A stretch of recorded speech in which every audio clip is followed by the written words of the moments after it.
Yeah, this phone's dead on arrival. It's dead. There's just no way that Huawei is going to be able to rival iOS and Android. They've said that they're going to make this Harmony operating system. It's just not going to work. Huawei's Mate 30 may launch without the Play Store and Google Apps.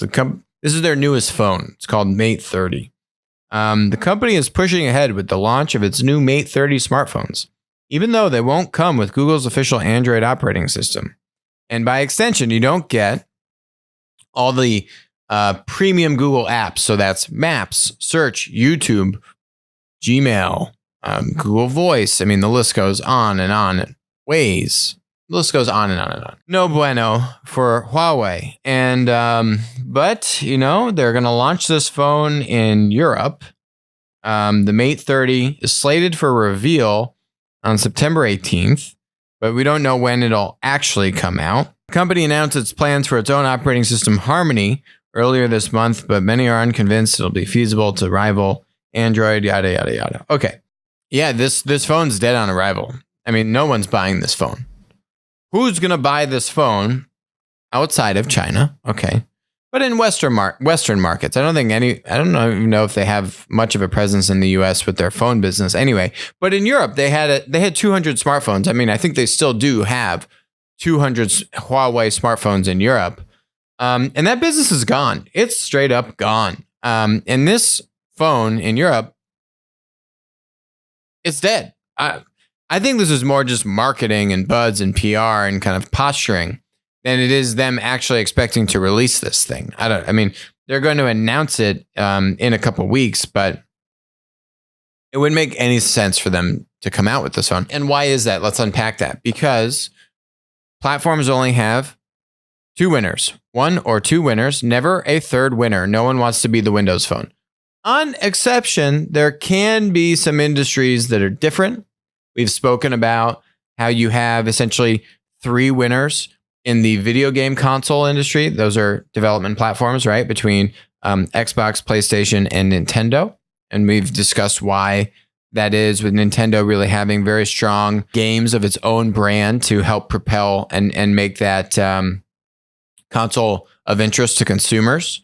That's what we would call essentially kind of acting as a producer, where they have their own supply, right? As opposed to relying as heavily on an ecosystem of other third-party game creators. We've spoken about it in retail, where you have one or two dominant overall general kind of e-commerce winners in Amazon, and I think Walmart as the number two behind Amazon. And then you have vertical specific winners, right? So we're seeing Farfetch in the luxury goods space. We're seeing GOAT and StockX in the sneaker consignment industry.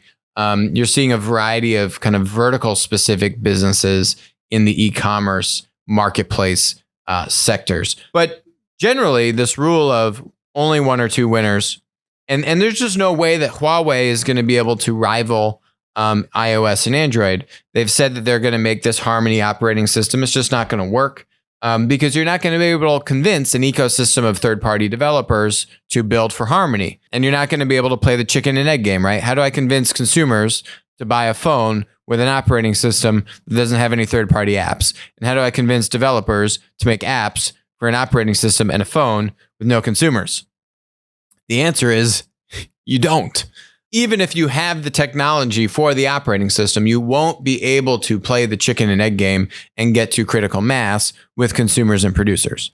The difference, these are both development platforms, the video game console and the smartphone industry, yes. But when you look at the amount of fragmentation and the amount of video game creators that are out there, it's much more consolidated on the supply side in the video game console world, which means that if you have very strong brands and your own game titles acting as a producer in Nintendo, then that actually has a much more profound impact, because supply is more constrained in the video game console world than, say, in the world of apps and smartphones, where it is so fragmented and so wide and so broad. There are millions and millions of apps.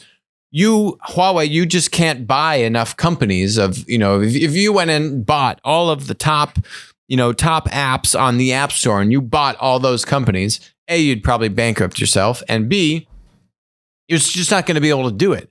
And because Google and Apple and just other large tech monopolies own those they're just not up for sale in the first place.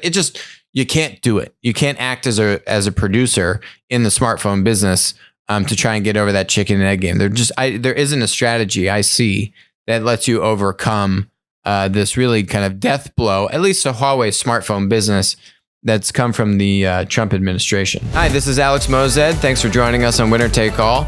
If you enjoyed the content today, which I bet you did, please comment, subscribe, and definitely message me on Twitter when we're doing live streams. Also, please note, all opinions expressed about stocks or public companies on the show are exactly that, opinions. This is not investment advice. Don't act on it. WisdomTree licensed Applico's Platform Insights data product to aid in the creation of the PLAT ETF. Thanks for joining us.